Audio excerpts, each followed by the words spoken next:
नमस्ते everyone, welcome back to my channel.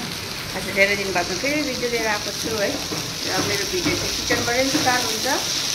र मेरो लन्च बन्दैछ। यहाँ भेन्डीको सब्जी र बाबा पनि आएको छ हो। बाबाले चाहिँ अहिले गएर फिस किनेर ल्याएको छ। यसको सब्जी बनाउँछु। मेरो भात पाकिसकेको छ र बाबा र नानी चाहिँ त्यहाँ खेल्दैछ हो। बाबा मतलब ससुरा मेरो। र अब पटापट खाना बनाएर दिन्छु मलाई।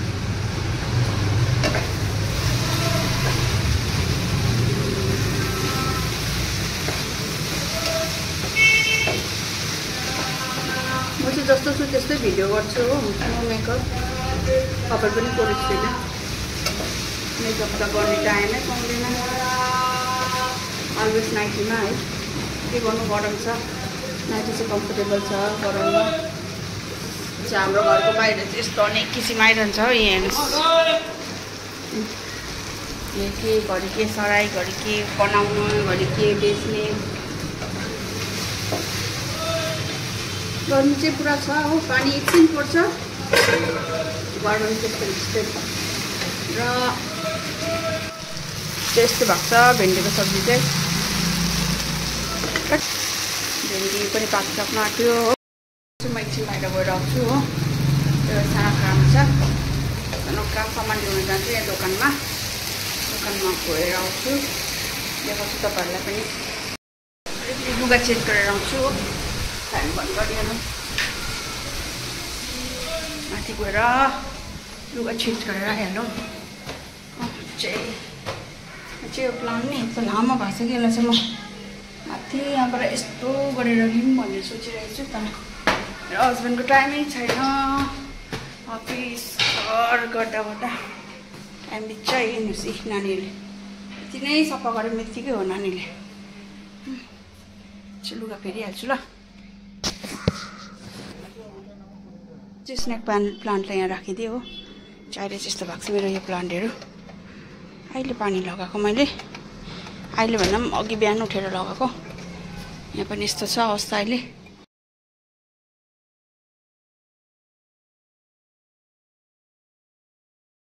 फेरिसकेँ हो। यो तरकारी डढे तल हो। यस्तो हुन्छ। गरम छ हो। बाबाले पठाउनु भएन बाहिर दोकानमा। मै जानु पर्यो। एटलिस्ट खेल्दैछ नानीसँग। ओ डढेछ अहिले।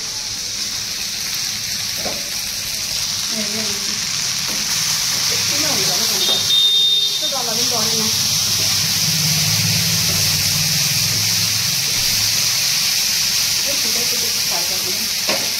दोकान गएर आइहाल्छु। कस्तो डेन्जर गरम छ नि। बाबा अहिले उसको दिदी घरमा गएको थियो कि आँपले किन आएछ। बाबा बेसी बोक्नु हुँदैन नि त। भर्खर हातको त्यस्तो सर्जरी भएको नि त। त्यही कारण चाहिँ यति दिँदै थियो अरे हो। दुइटा चाहिँ लिएर आउनुभएछ। अन्त के सोचिरहेको थियो, पैसा दिनुपर्छ।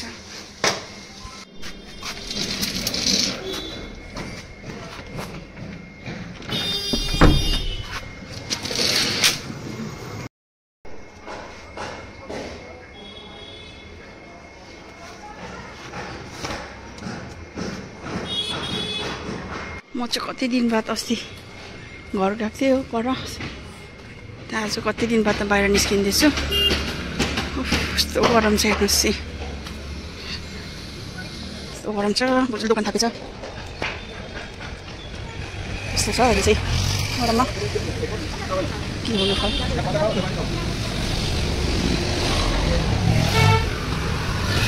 हेर्दा त यो गाछहरू कत्रो कत्रो भयो। अब मङ्गलबारदेखि स्कुल पनि लाग्छ नानीहरूको। यस्तो छ है अवस्था।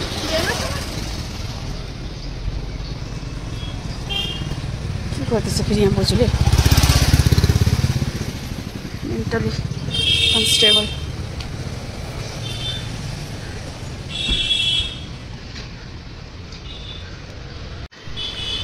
अम्बा गाई घाँस खाँदैछ।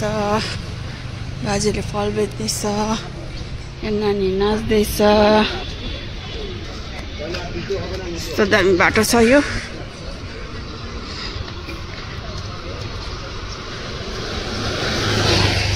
म चाहिँ खासमा मासु ल्याउनु गएको।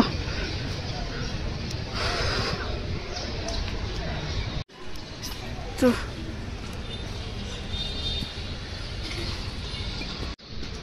गेम खेल्दैछ नानीहरू। के गरेछ फेरि आलु छान्दैछ प्याज।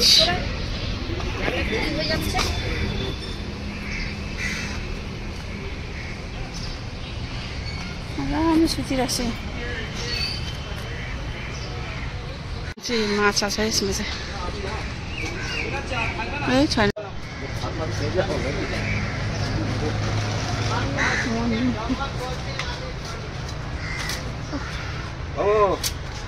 দিদি যাচ্ছে দেখেছিস কালকে দিদি গেল বলা হয় আছে ঠিক আছে আজকে সব অলরেডি আজকে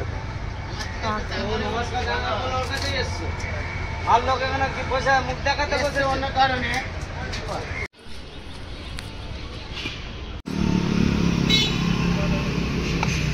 কাঁচা লঙ্কা আছে কত করে 100 দিন তো এই দুটো আমাকে 10 টাকা দিবি। তাহলেও আগে থেকে এখানে রাখে বলে হয় আপনার আগে ওখানে ছিল বিক্রি ছিল না। হ্যাঁ গাজর দিয়ে দিন 10 টাকা।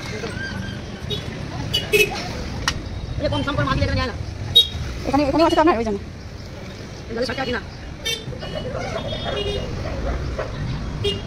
বেশি দেবেন 10 টাকা দেবেন টাকা নেই।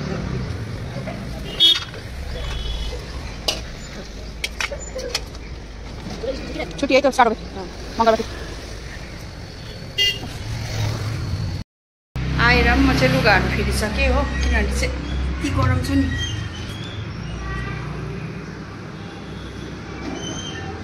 अब चाहिँ माछा पकाउँछु। माछा हो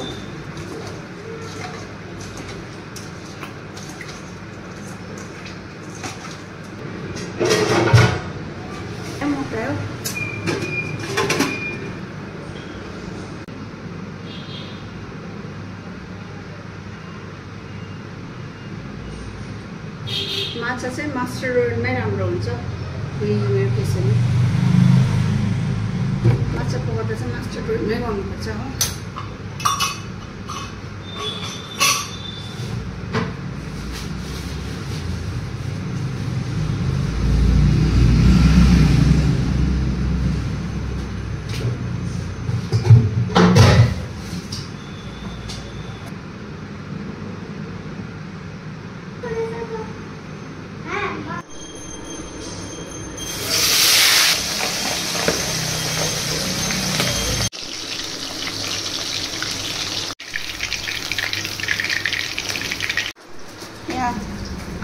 अपुले चाहिँ दही लिएर आएछ फेरि मिष्टी दही खाने रे।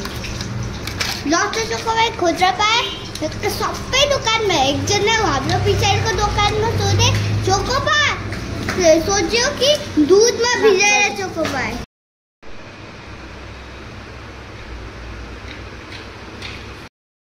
खाना पनि पाकिसक्यो है। अलिकति अब माछा चाहिँ उम्लिँदैछ।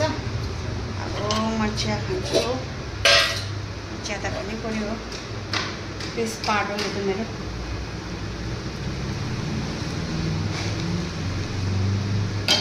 चिया लगर हो।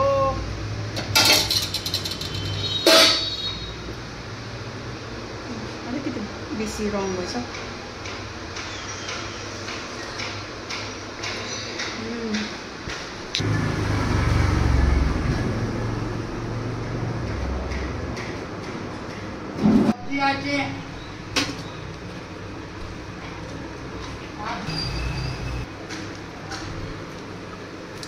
र मैले प्याज पनि काटिसकेँ है। काटेर सफा गरेर राखेँ। अब चाहिँ म नानीलाई नुहाइदिएर बाबा र नानीलाई खाना दिइहाल्छु। पनि फेरि अलिक पानी पर्ला जस्तो भयो। अँधेरो अँधेरो लाग्दैछ। आज चाहिँ खाना खाने टाइम भइसकेको छ। यहाँ बाबाको हो। नानीलाई खिलाउँदैछु मैले। आजको लागि यति नै थियो। फेरि भेटौँला अर्को भिडियोमा। बाई बाई गरिदेऊ। By by. नेक्स्ट भिडियो आएको